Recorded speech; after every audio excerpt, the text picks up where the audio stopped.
Hello and welcome to Jim and Ben's Movie Adventures. My name is Ben and with me is... I'm just Jim this time. You're not some sort of mysterious man? No, I just want to be me. You just want to... You know? You don't identify with anyone in this film? Like, you're not, like, furious that you had to watch it or, No. feeling amazing because you had to watch it or... No, look, I mean, the best you could possibly say is, I guess similar to Roy in the film where he's just Roy, like, I'm just Jim, okay, about Mystery Men. If you are someone who has never, listened or watched our podcast before, you might be wondering what is happening right now. But basically, every time a movie comes up, Ben says that he's Ben, and then I say that I am one of the characters from the film. Before we get into it too deeply, I had a bit of a journey with Mystery Men. So why don't you give us a synopsis to tell us what the journey was supposed to be, and then I'm going to tell you what my journey was with this movie. In the crime-ridden metropolis of Champion City, a group of wannabe superheroes struggle to prove their worth when the city's most beloved hero, Captain Amazing, is kidnapped by his arch-nemesis, Casanova Frankenstein. A trio of vigilantes, Mr. Furious, the Shoveler, and the Blue Raja, see their chance to step up. Realizing they're outmatched, they recruit an oddball team of misfits, including the Bowler, the Spleen, and Invisible Boy, as they train and bicker and discover their true strengths as they overcome their self-doubt to take on Casanova and his deadly doomsday weapon. It's exactly what happens in that movie. Give us a bit on the production. Directed by... Okay, before I start on this, the thing I dived in on at the most was the director of this film. Okay. But Kinka Usha, most famous for the Taco Bell Chihuahua ad, the Got Milk ad campaigns, the Bridgestone Tires 2011 Super Bowl ad, as well as many, many beautiful car ads. The man has never directed a feature film since, and has never directed a feature film before. He is very famous in the world of ads, winning many, many awards. But we'll get into maybe why he didn't make any more films after this. Written by Neil Cuthbert, he has written such illustrious scripts as The Return of Swamp Thing, Pluto Nash, and Hocus Pocus. Hocus Pocus being the best one there, which says a lot. Starring Hank Azaria, Claire Forlani, Janine Garofalo, Eddie Izzard, William H. Macy, Kel Mitchell, Lena Olin, Paul Rubens, Jeffrey Rush, Wes Studi, and Tom Waits. Budget of $68 million, box office of $33.5 million. Now, before we dive off too heavy, some detectives among you may have noticed some clues in those stats as to how good this movie is. And look, I knew that going into this movie. I'd seen this movie a couple of times before, but I still find this movie interesting as a film. But Jim, I haven't been able to pick your response to this film. How are you feeling? Didn't like it at all. I really didn't like it. I was willing to give it a go. I'll put it that way because it had been a long time since I'd seen it. And put it this way, like, there are very few films. Look, you've seen the bunch of movies that I've picked. I often find something that I really liked about the movie. I really struggle with this movie. Like, I just don't enjoy it. Like, sort of pretty much start to finish, I don't like it. I like everyone in it, and I enjoy their work in previous things.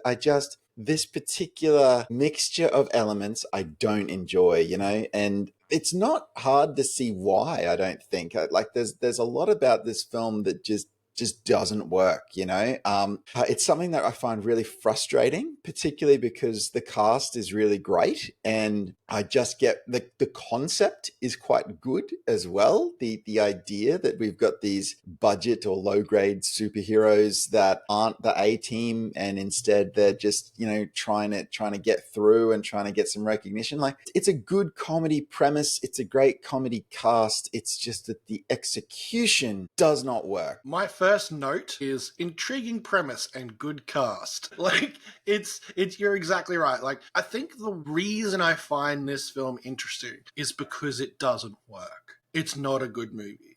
Like, there's so much in my brain that wants this to be a good movie because it should be. It should be a good movie. There are so many key ingredients here to a movie that I would enjoy as a good movie that it swings and misses harder than most movies I've ever come across. Yeah. And I think when you sort of look at it, okay, why doesn't it work? And I think what it appears to come down to me is that at its core, yes, it's a superhero theme this time, but this is a comedy. It is constructed as a comedy. I laughed once in the movie. Do you know what I mean? And that is what it comes down to for me. It's like it's a comedy, it's a comedic premise, but I don't find it funny. The jokes that are present don't land for me. Most of them aren't in my style of humor anyway, which is this is a movie that is really enjoying, bodily functions humor, which I do not find funny. Like I can't get on board with that, when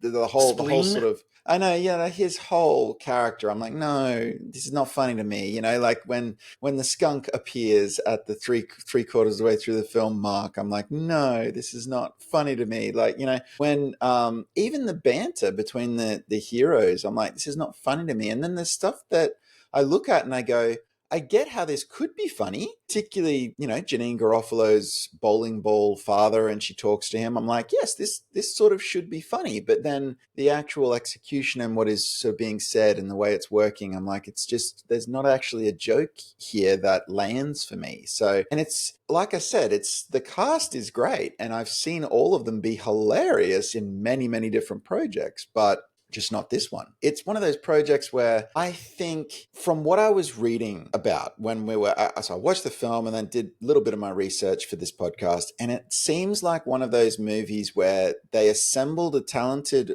cast and they had a very fluid script. I don't think the script was ready when they were shooting. So therefore everyone did their best to contribute and make it as good as they could as they went. And that's not an uncommon approach, particularly in comedy, but it is a risky approach because it means that you don't have something solid to start with and you may not get to something solid in time to finish the production. And in my opinion, I don't think they got to something solid by the time the production was finished. They probably just ran out of time, I think there are three things that went wrong in the making of this movie, and they're three pillars of making a movie. The first was the cast themselves. So getting this cast together actually wasn't the easiest thing in the world. I think the first person approached was Janine Garofalo, and she read the script and said, "No, it's not my thing. This isn't. I don't find it the funniest or whatever." But then, like a small amount of time later, she saw that things like she saw Jeffrey Rush and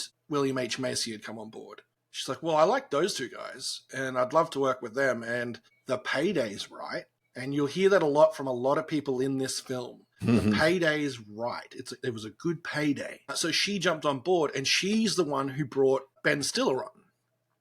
Because Ben Stiller was originally approached to direct this project. And when Ben Stiller was brought on, it was one of those classic things where he was brought on to be a different character, and then he swapped to be Roy because he didn't want to be a different character. He was brought on to be the Blue Raja at first. He's like, oh, I don't want to do that. He's a bit nerdy. I've played nerdy characters before, all that sort of stuff. So yeah, you had this kind of cast, and this cast, none of them are approaching this as the same type of comedy. Like all of them are kind of throwing out different versions of comedy in this film, and there's no cohesive kind of approach to what is to make you laugh. And then you've got the director.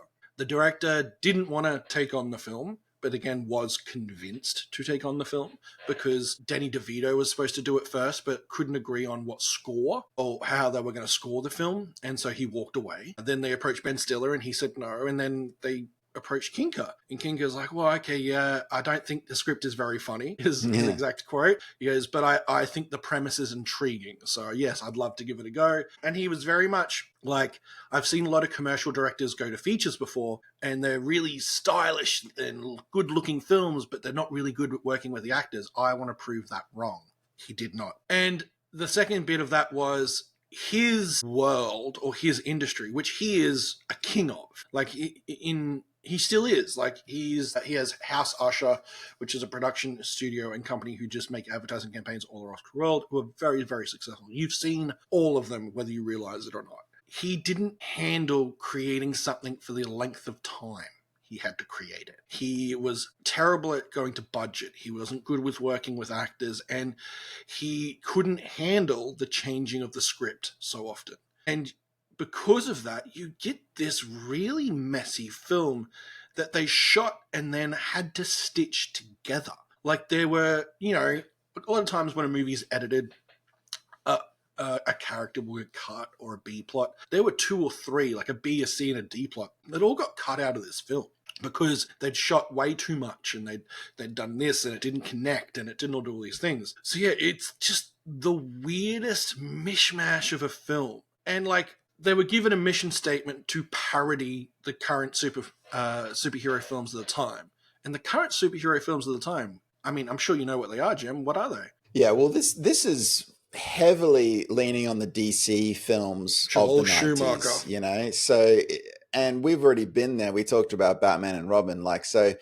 This film's what 1999, and you can see that aesthetic, you know, basically reaching back to '89's Batman by Tim Burton, and then it's really leaning into that Batman series, but the thing is that Batman series was at that time it was dead already. Like it was done. Like Joel Schumacher's Batman and Robin killed it, which was years prior. So it's almost sort of going as well. We're lampooning something or we're taking an aesthetic from something that is very freshly gone from the audience's mind, and it didn't go out triumphantly.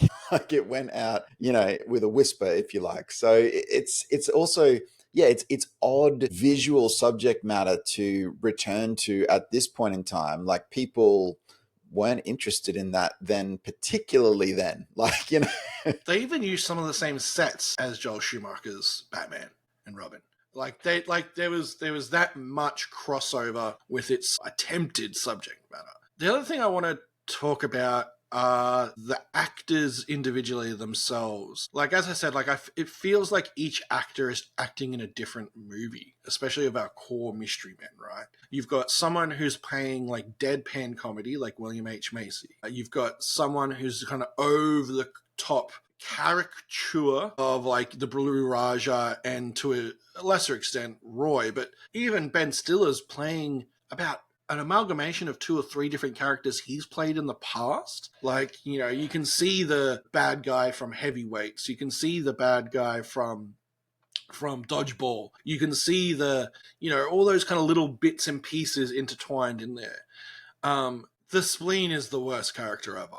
Like, just, and he's one of 3 characters that are actually from the original source material comic book. Because this is based on a comic book called The Flaming Carrot, which was itself a parody of comic books before this time, which was very popular and very successful. And the Mystery Men were like a very small part of that comic book. So yeah, so like Roy, I think the Blue Raj and the Spleen were the originals from those comic books. I think it's also like confusing too when you actually reflect on the world, like comedy or not. It's sort of like, do these characters have powers or not? Because some of them do, some the of them movie, don't. and that's the thing. It's a very confusing and odd kind of premise. Like, honestly, you kind of get all the way to, and look, I'm going to forget the character's name. You know, the character who speaks in riddles, who trains them at the midpoint, The like Sphinx. the Sphinx. There you go.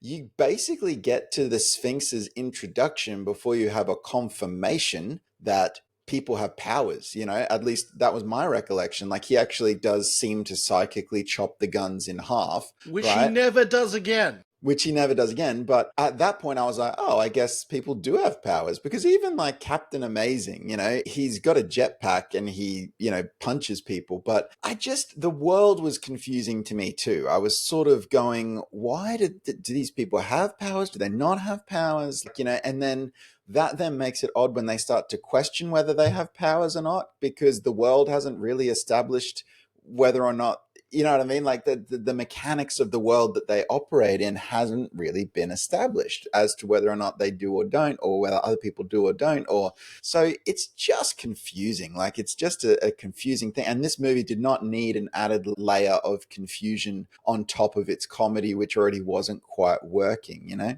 Well, the only people who kind of show powers outside the normal of human expectancy, Invisible Boy and the Bowler. Yes. So actually, yeah, you're right. So actually, I guess you could say that was the precedent for powers, is the boulders, because when she appears, her bowling ball goes around and knocks people down at the party. So we do have precedent to say that there's some sort of superpowers happening. But I don't know. This sort of shows you how much I just watched this film. Can I say I watched it yesterday, and already I'm like, I don't know, do they have it? Do they not? Like, it was just such a film that I struggle, because much as I like watching films that I don't think work particularly well, I need something to jump onto. I need to say, well, there's super interesting production design, or there's a couple of interesting sequences, or there's one scene that's really funny, or, this is the only time we see such and such.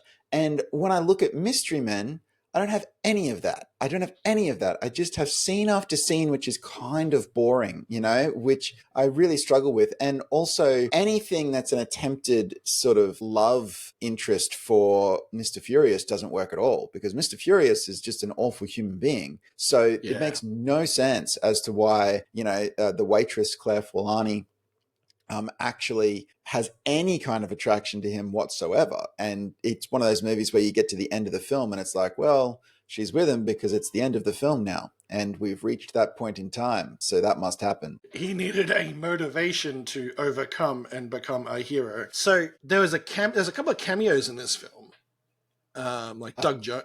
One of them I noticed. Like Doug Jones is in it. There's a few other Guess people. who I noticed?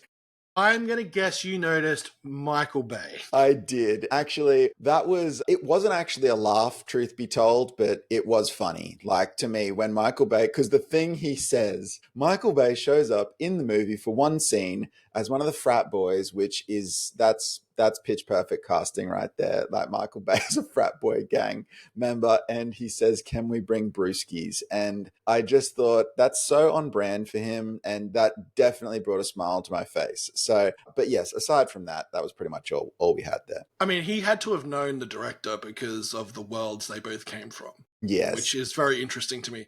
Do you know what the most successful thing to come out of this movie is? It's got to be Smash Mouth's All-Star, right? It's haunting us to this day, man. Well, that was my first exposure to this film, because so we're talking here about the song All-Star by Smash Mouth, which then very soon after this became famous again from the first Shrek movie. But my first exposure to this movie was watching the music video for All Star and seeing clips from Mystery Men in it, and not going, that looks cool, I want to see it, but going, that is clearly a film. What? So this All Star was released as one of the key songs from this film, and as its kind of video clip or film clip, they used the original actors and use scenes and things from the film to do the film clip for the film. It was one of those first real big ones I remember, at least on MTV. Like, it was on heavy rotation. That came through so many times. And then, then it hit in Shrek. And then it's been in a few movies since then as one of those kind of perfect either end credit kind of songs, or like a song that really evokes a moment in a film that, All Star would evoke. But I forgot that song was in the film. And then I'm like, oh my God, that's right. They came out together. Like, wow. I actually felt a little old. Well, we are a little old. We need to remember that as well. But look, was there anything... So you picked this movie. Was there anything redemptive about it? Something you wanted me to know or understand from choosing this film? Absolutely not. Oh. So we both consume movies a little bit differently. We've spoken about that. But my ability to watch this sort of bad film, I think, is a lot greater than yours, because I gotta have something. I gotta have a hook of some kind. I don't need a hook. I'm like, there are some bad movies that rub me the wrong way, and it's the different type of they're not good. Like, this movie's now considered a cult film. Like, people have come back to this going, it didn't get its moment. It was released 20 years too early. And a little bit of that, I think, is kind of true. If it had had more subject matter to parody and base itself off on, there maybe could have been a little bit more depth to the comedy or the characters themselves. Whereas this parody had a shallower pool to deal with. It also had a shallower audience to go with. Like, there wasn't as many people who were in that superhero genre thinking of it as a superhero genre. Like, people back then who watched the Batman movies and things like that, they didn't necessarily think, I like superhero films. They were like, I like Batman films. Yeah. Like, it was a different audience perspective back then, which means there were different people writing to that audience. As I said, if this movie was made now, I actually think there's a better chance it's a better film. For sure. There'd be more subject matter to go off. There's a lot more tropes you could deal with. But I think at the end of the day, they would have needed a funnier script. Like, that's what it comes down to me. Like, and this movie could have been more successful at the time if the script had been funnier. I think all the things you say are true in the sense that, well, yeah, it was a bit early. The pool was narrow. Like, it not as easy to parody something that didn't have as much variety and in its execution. But yeah, just at the end of the day, it's that script needed to be funnier. Like, that's the thing. The other thing that made me want to watch this film is recently we unintentionally predicted something, which was a remake of Starship Troopers. And that, one of our most controversial YouTube shorts ever, should I just say. Hey guys, we were right. Anyway, that got me thinking, for some reason, of Mystery Men, and would they redo Mystery Men? Or would they do a sequel? I think they're more likely, if they were to do anything, to do a sequel. Because if they could just get that cast back, they win. Yeah. Like, they win. Doesn't matter how good the script is, people will go watch that film. I think as well, like, if that cast returns, like, I'm going to see the sequel, like, just to see all those people again together. And I have got to think as well that they would not go into that without a pretty punchy script based on their experiences the first time, Not based on their level of experience now as exactly actors. Yes, that's right, because everybody's so established now. Yeah, no, it would actually be a great sequel. And I think as well, the sequelization of it gives you the chance to do all the things we just talked about, having that real world time go past, and then you can talk about all the new tropes and things like that. Like, I think that would be actually quite an enjoyable sort of film. But I had also one question that kept boggling my mind because I couldn't pick a winner. Who do you think of the cast seems least likely that they should have been in this film? If that makes sense to you. Like, I have two that are like, I don't understand how these people signed on to this film and why they said yes. Look, I can't really pick it. Like, to start with, it was a little odd to see Jeffrey Rush, but then honestly, but then the thing is, you look at that sort of over the top performance and, not 3 years, maybe 4 years later, he's doing the over the top Barbosa, which is similar. So I can see that. I can see that in him, if you know what I mean. But I don't know. You think Jeffrey Rush was out of left field? Jeffrey Rush, but then I thought it's also one of his first big Hollywood films, right? Like, before this, he's critically acclaimed as an actor. Like, he's maybe more famous in Australia or among smaller film crowds. But then someone dangles money in front of him to do this film. He's a working actor. He's always said he's a working actor. So it surprised me less and less the more I thought about it. William H. Macy caught me off guard, but then I'm like, he was in a lot of these type of films back then, the quirky kind of offbeat kind of films. It really confused me. But yeah, no, I was just curious if any of them jumped out to you. The last thing I want to mention, and it's because I couldn't understand why he made the acting choice until I looked it up, was the crazy professor, the good guy who makes the weapons. Tom Waits. Tom Waits.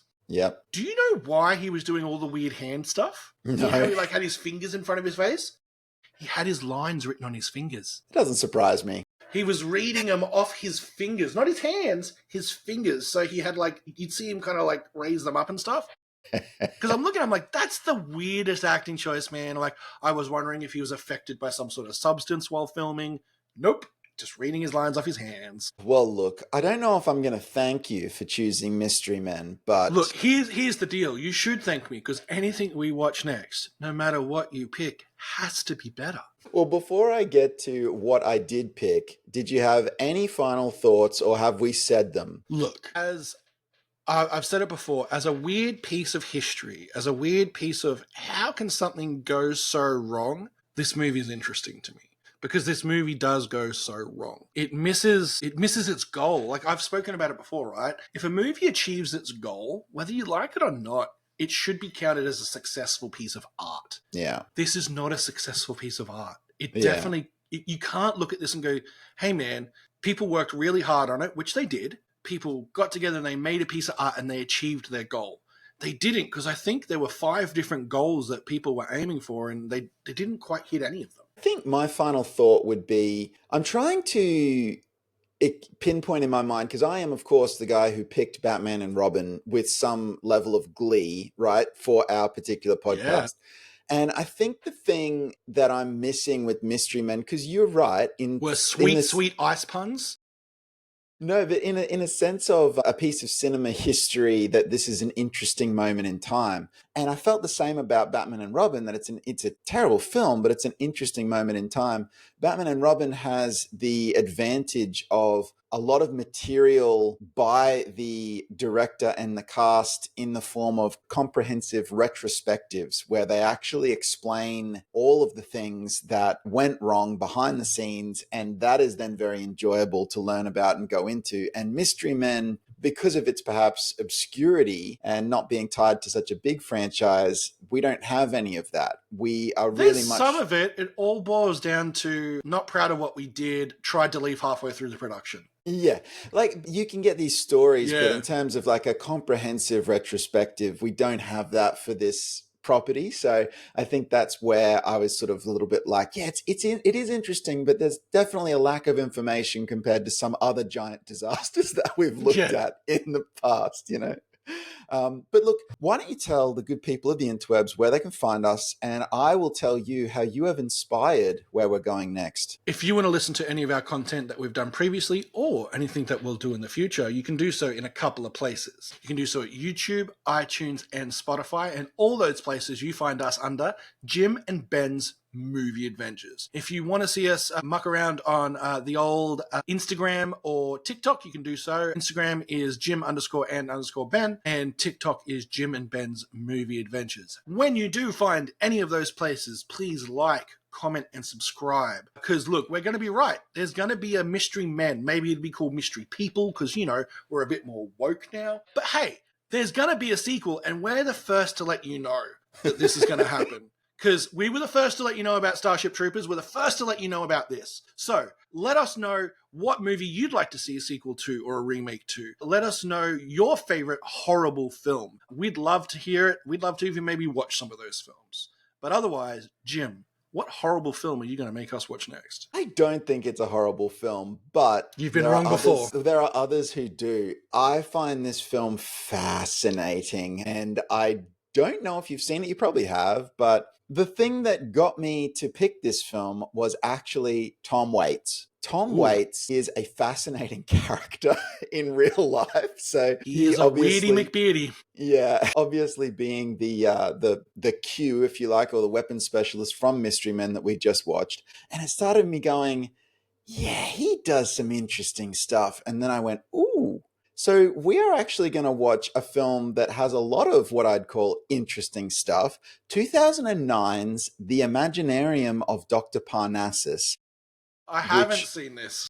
Oh, I'm so pleased you haven't seen this. Okay, that's going to give us so much to talk about. This is written and directed by Terry Gilliam. And this is the one where what's-his-face passed away before the end of it? Yes, so in this film, Heath Ledger, who was the lead, passed away midway through the production of this particular movie, which then caused all kinds of complications. But honestly, so there's a lot of behind-the-scenes stuff that's interesting about the film, but also the story that they're trying to tell and the way that they're telling it is, in my opinion, fascinating as well. So I'm really looking forward to diving back into The Imaginarium of Dr. Parnassus. Thank you so much, Jim. I never thought our connective tissue would be Tom Waits, and I'm looking forward to it. Thank you so much for listening, everyone. Bye.